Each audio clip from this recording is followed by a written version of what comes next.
let's make the bold assumption that you can even see me, because the older cameras, I mean, they work, they're cool, but when it comes to like something really bright and then something normally kind of lit like me in the car, it kind of bugs out a little bit.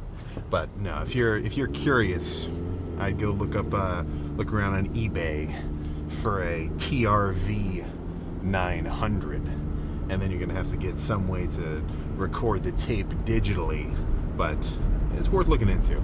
There's like a million videos about it. I'm sure you can find something. But yeah, plan for today, a later hamstring. Had a little day trip, which kind of threw off the morning cardio schedule, but I gotta up my game.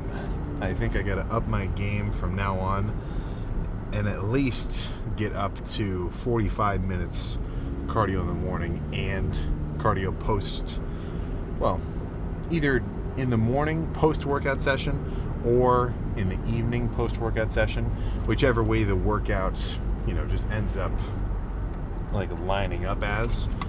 Normally I've been doing early morning workouts and then like just a later session of cardio to kind of finish the day. But I think I might be better off starting the morning with my 45 minutes and then doing the workout maybe a little bit earlier in the evening with the 45 minutes of cardio afterwards. Not exactly because it's like better doing the workout later, or at least I don't think it's going to be better, but the sooner that I can finish a session, like if I wake up instantly, energy drink, hydration, straight to the gym, 45 minutes, maybe upwards of an hour in a little while, well, then I'm already done. I don't have the rest of the day is kind of open, right? So if I could say one thing, if you're thinking about adding cardio in your routine, or if you actually know that you should, but you just haven't done it yet, I'd look up and just try to find like a Craigslist, eBay bike. Maybe, there's tons, there's all sorts. They probably won't deliver it to you, so then you'd maybe want to have a buddy who's got a truck, or you've got a truck yourself and you're totally good, and then just get one delivered, or have somebody come with you, pick it up, drop it off. Because if you can have the cardio bike in the house, in the basement, in the garage, it's just much easier because there's no delay from your first initial thought of I should do this to actually doing it, because you have it right in front of you. Like when it comes to meals, I think it's really good to have basically like 5 pounds of ground beef or like cube steaks or whatever just in the fridge, all ready to go, because then, okay, I should eat something. Oh, what am I gonna eat? All right, let's go to the kitchen. If none of that's already ready, what's the likelihood that you're just gonna, even if you're being good, you're like, I'll just have a bunch of rice cakes. Well, then now you just upped your carb value for the day without eating any of your protein. If I'm going to bed, I want carbs left for my last meal. I don't want to have to eat 80 grams of protein only. I want to save those carbs for later because I want to enjoy them. So if I have the protein all ready to go in the fridge, all I've got to do is weigh it out. Protein heavy meal, much more filling.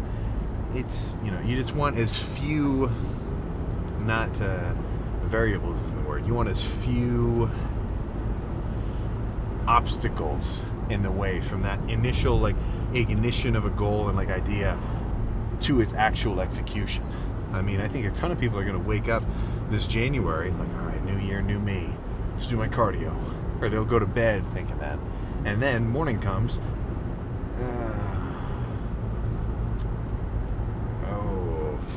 like not even a cohesive thought, just instant turn the alarm off. That's not going to happen. Or maybe they do get up, oh man, I don't know, the roads are bad, just any kind of excuse they could come up with, you know what I'm saying?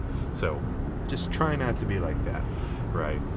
But the actual lift, so this is just going to be hamstrings, maybe a little bit of cardio, and then at night session later, so I'm going to end up coming back in just probably a couple of hours. Today's kind of an anomaly of a day. It's sort of just been kind of running around. But yeah, I think it's going to be good to switch it up because my chest is tender from yesterday. I mean, it was a pretty intense chest day. Incline bench, heavy flies, some good cable finisher. But yeah, I think doing chest after arms, I think that might be good for me. Because arms is not the wildest lift in the world, so I'm actually like pretty, well energized. I've been doing chest after legs in my off seasons too. I think I may have been missing out on some chest gains by training chest right after legs, because in an off season I'm killing legs. Like I'm going nuts, leg press, Smith squats, usually just one barbell squat that's as heavy as I can go for 10, and then hamstrings too. So have I been compromising my chest growth by only hitting chest immediately after the biggest muscle group in my whole body? Maybe. But I wouldn't say it's like that drastic.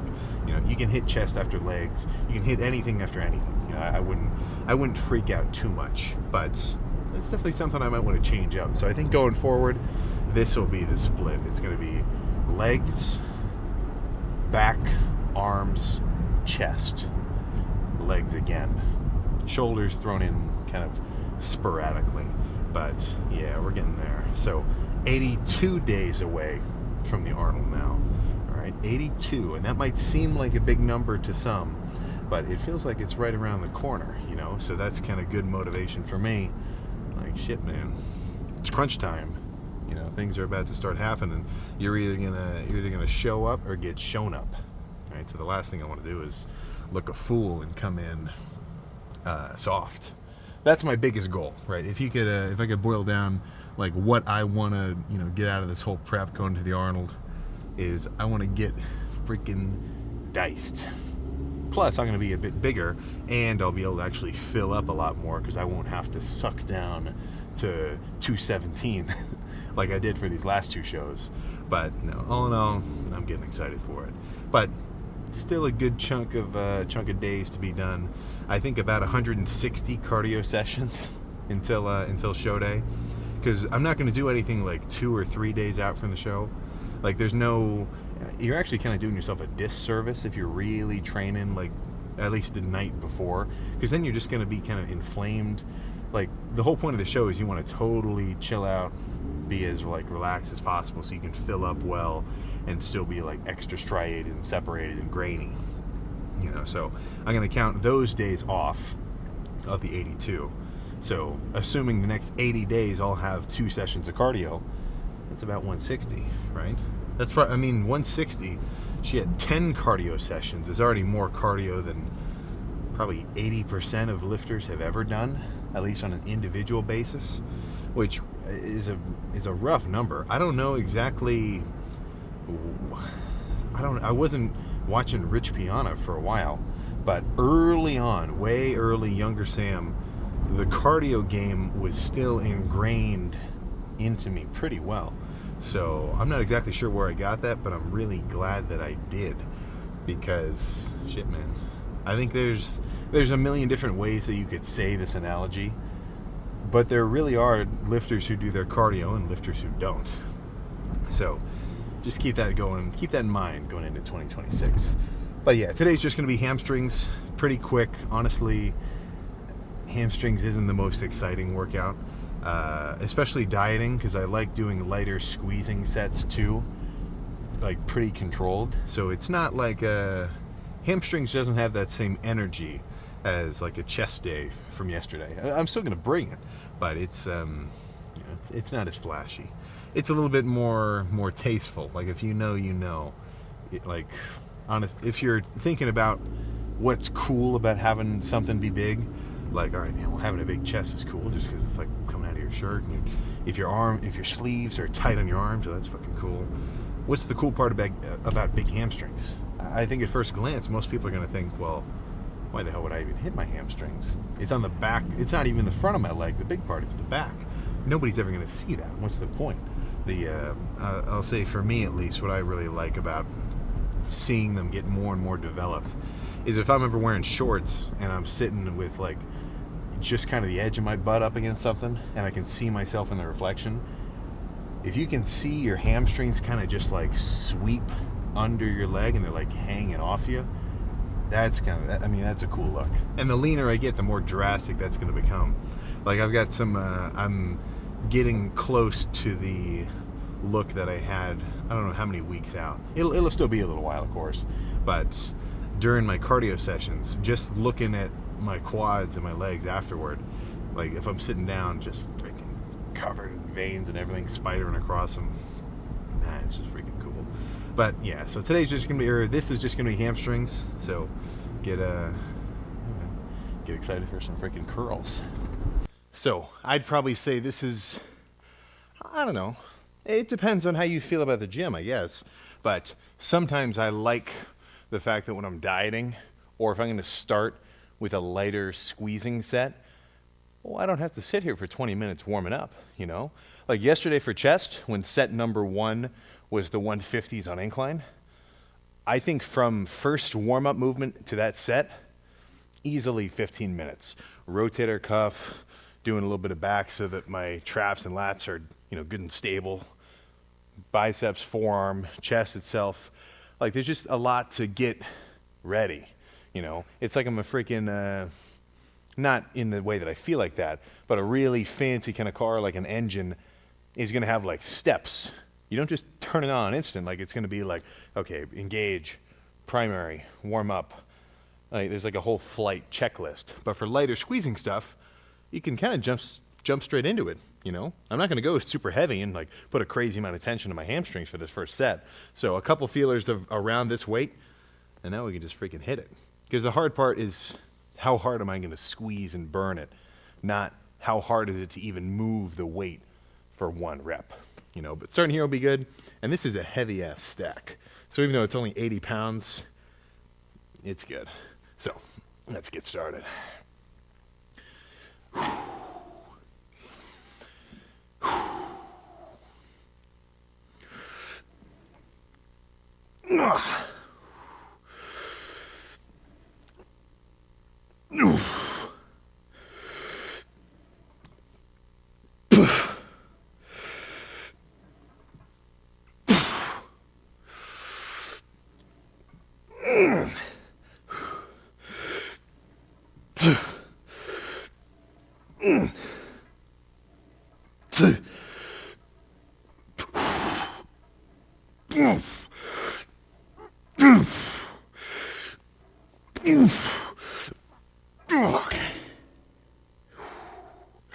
All right.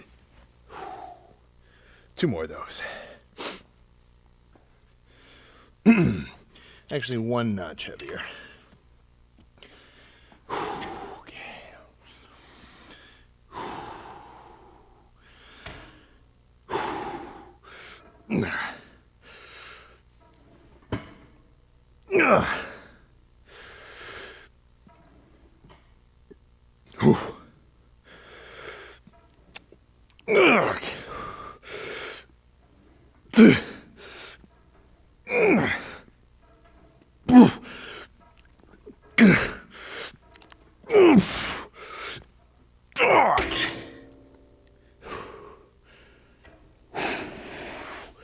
Let's go back to 80, 90. It was, it was too much. This is good.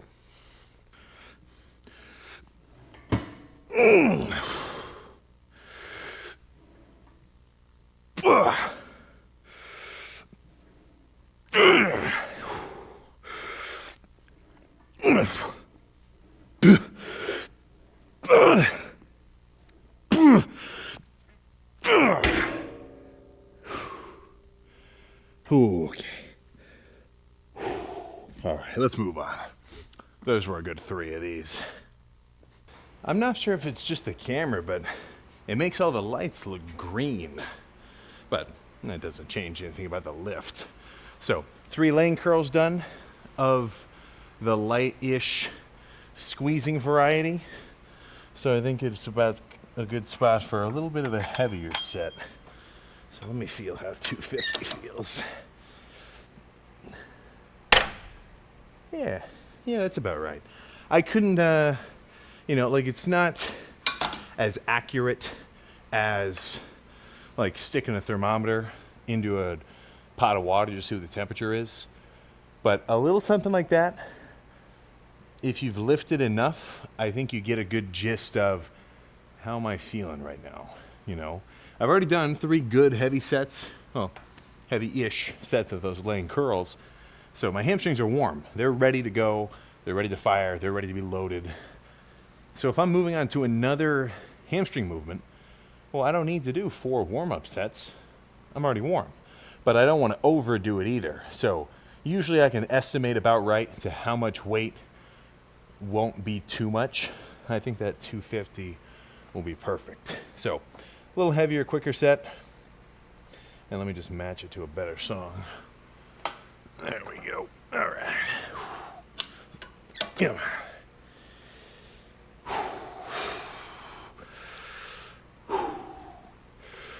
Okay. 2.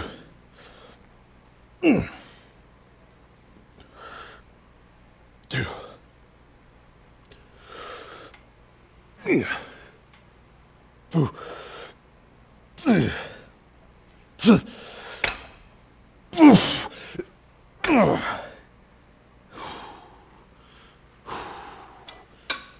One more just like that. Same weight, same everything. So, a little like, I mean, this might not work for you, but what I've been doing is as I do these curls, at least when it's a moderate weight that I can really squeeze, is I'm almost like, you can see my feet there. As I'm pulling down, I'm almost turning my toes in a little. Like I'm not just pulling down with my heels, like I'm kind of pulling down and in together. And I just end up feeling a lot more like inner hamstring. So if you never tried that, might be worth checking out. But if it doesn't work, whatever, you're still good.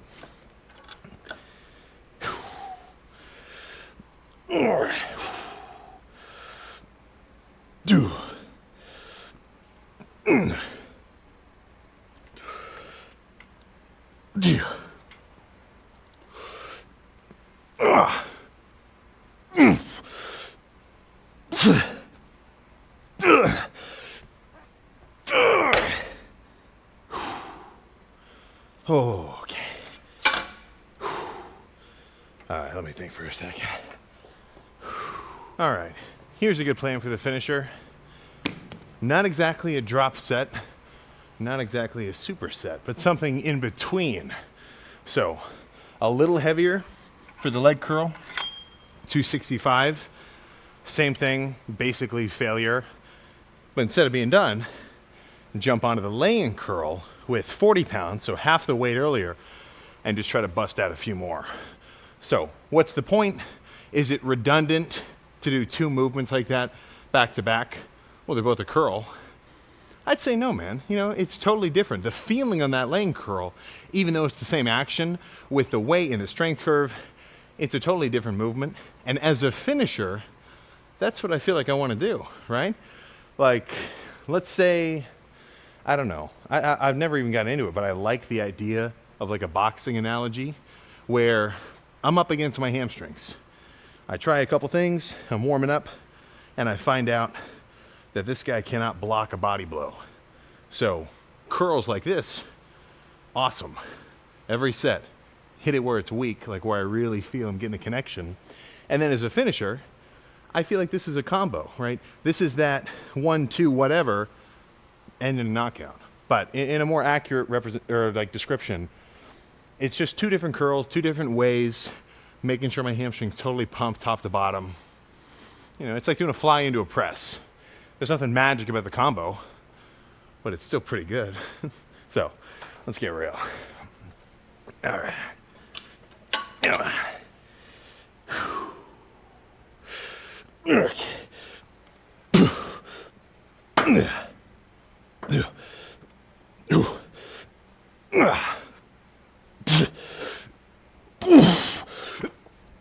Okay. Oh, shit.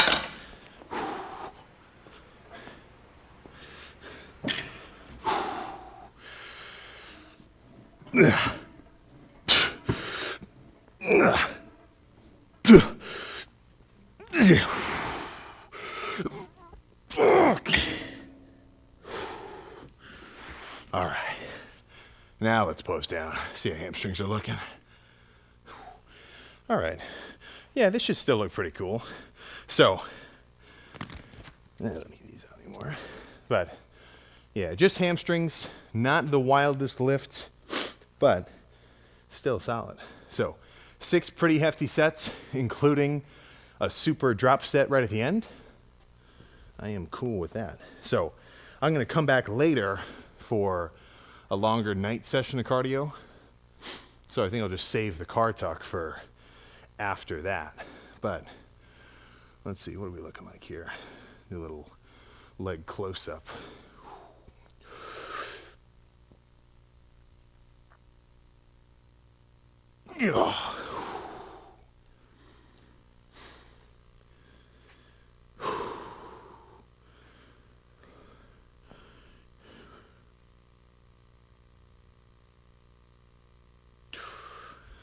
Oh, goodness. So that's what I want to see. At least a little bit of like extra roundness on the back. But when I'm pumped up, some of that roundness actually kind of gets hidden from like the inflammatory effect of, or not inflammatory, but like the pumping effect of being pumped. Because like in my quads, how there's all these like kind of different parts, long head, outer head, medial, everything. Even a little bit of feathering, especially on this side over here.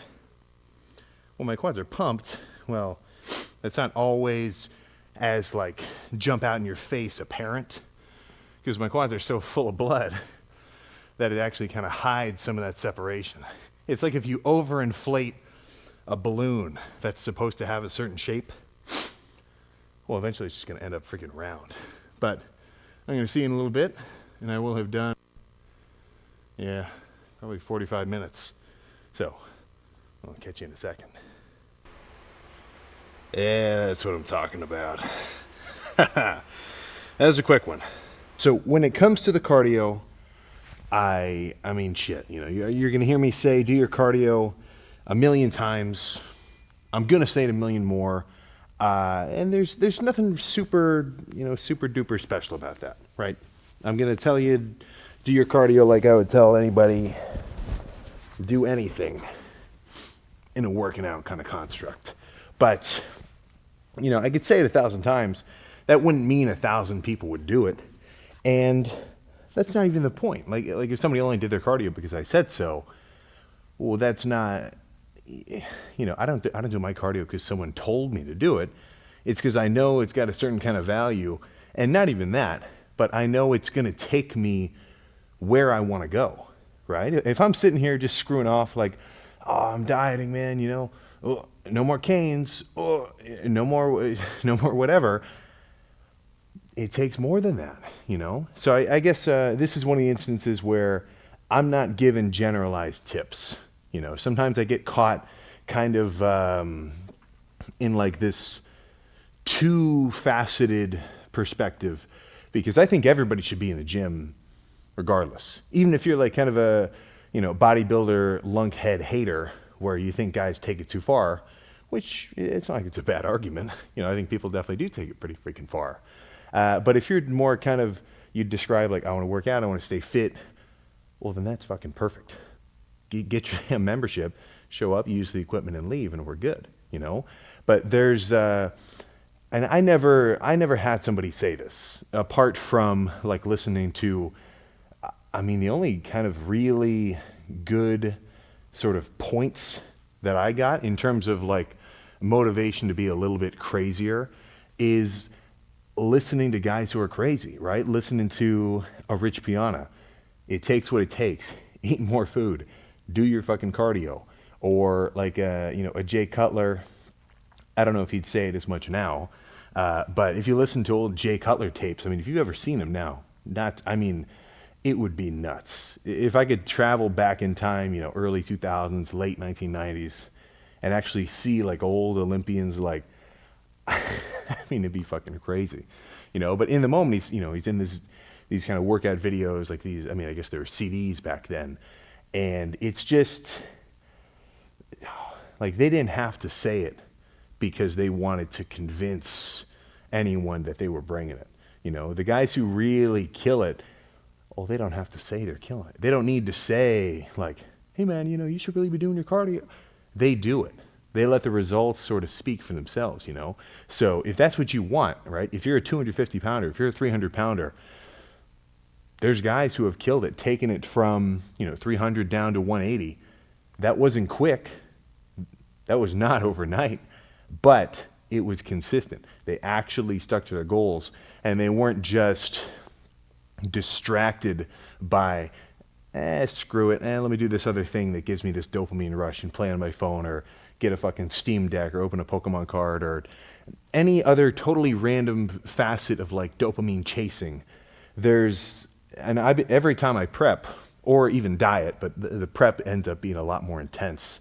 I end up having this thought of just single-mindedness, Like there is absolutely nothing wrong in my mind with the fact that I know the next 3 months and the last 3 months are all the exact same thing every day, always just, all right, I'm going to go do this. I'm going to count my, I'm not going to overdo it on my intake. I'm going to do my cardio. I'm going to train hard. I'm going to do cardio again. I'm going to watch the scale and I'm going to repeat it. And I'm going to do the same thing the next day and the day after that and the day after that and the day after that. And to someone who doesn't, I don't want to say want it, but doesn't have that connection of, okay, if I do this every day for the next 3 months, then I'll go from here to here. Then I'll get to a point where I want to be. If you haven't done it before, it's just an illusion. It's in your mind. It's purely I wonder, all these other people are doing it. Kind of a seeing is believing sort of situation. So I guess it's, to put all that into one point gets a little bit tricky. So I guess the closest thing I could get there is if you actually fucking want it, you need to prove it.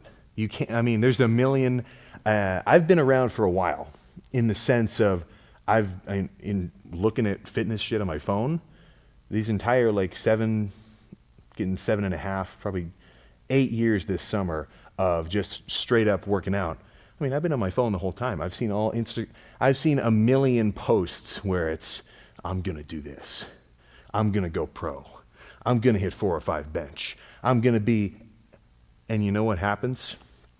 99 fucking times out of 100, the guy disappears. Did he just accomplish all his goals and he decided he doesn't want to post it? Maybe. But at least currently, if you got some shit going on, it's kind of proof, man. So I'm not saying you have to post about it, but I'm just bringing up, there's a million guys who say they're going to do a million things. And to say that is pretty fucking cool, right? Imagine if I made this into like my own little like hype video. I'm like, yeah, I'm going to get fucking diced. I'm going to compete. That doesn't do anything. That really does nothing. That might get me excited for like 20 minutes. And maybe I'll do my workout, maybe I'll drive home and I'll feel cool. But that's nothing. That's just talk. That's just mental kind of just potential energy floating around. You've got to harness that and actually turn it into legit action, right? If I sat here, and I might do it, and I got a really big ass SD card, then over these next 3 months, I could record 160 something hours of cardio. Like imagine, not that that's the point, but what percentage of anybody is doing that? And I'm not saying that that's the bar that anybody has to do, but just, keep that in mind, right? If you want to be somewhere you've never been, you've got to do something you've never done, right? If you want to be different than everybody else around you, and you look around and you're eating the same thing, you're training the same way, you're skipping, you're taking a month off every vacation or if you're in with the pack, you're never going to break off, right? So take with that what you freaking will. And I'm amped to do another hour cardio tomorrow morning. And then another, and then another, and then another. And then, well, there's no end. Even though I'm going to, compete in March, the cardio is never going to end, right? That's not a finitude, whatever. That's just indefinite, right? I'm talking rolling the boulder up the hill purely for the fucking fun of it. But yeah, so I guess that's a little kind of mindset update. So if you've got a little bit of that kind of mental potential energy, that little itch, that kind of spark of something where, man, this year could be different. Hell yeah. Every fucking year could be different. And the emphasized word in that sentence is could, right? Because everybody's New Year's resolution, everybody's, I want to do this, I'm going to stick to my thing, I'm going to get a Peloton, right? Don't forget, I'm gonna holds no bearing, right? I'm gonna is a fitness waiver that's not gonna hold up in fucking court, all right? So, I guess it's in your court, not to say court twice, but you get what I'm saying. So, yeah, feeling good. Hamstrings was good earlier, so I don't have my phone on me right now, so it's some kind of something time. But, yeah, I'll see you for some back tomorrow. But I actually might not do back because my lats are freaking tender from the last back day. I was doing these rows where it was like cable here, and instead of pulling toward my back, it was kind of like a pulling in from the outside, and it's freaking got me good. Like in my, that kind of upper ab serratus gill looking muscle in here. Yeah, it's freaking tender. So if it feels like this tomorrow, I'm not doing back. I'll do something else. Maybe some shoulders or forearms, or maybe just jump around, hit some arms. We'll just have to see. But that'll be after a good night's rest. So this will kind of count as that post-lift discussion. So, fuck man, I hope you're getting after it. That's all I can say. But I'll see you tomorrow.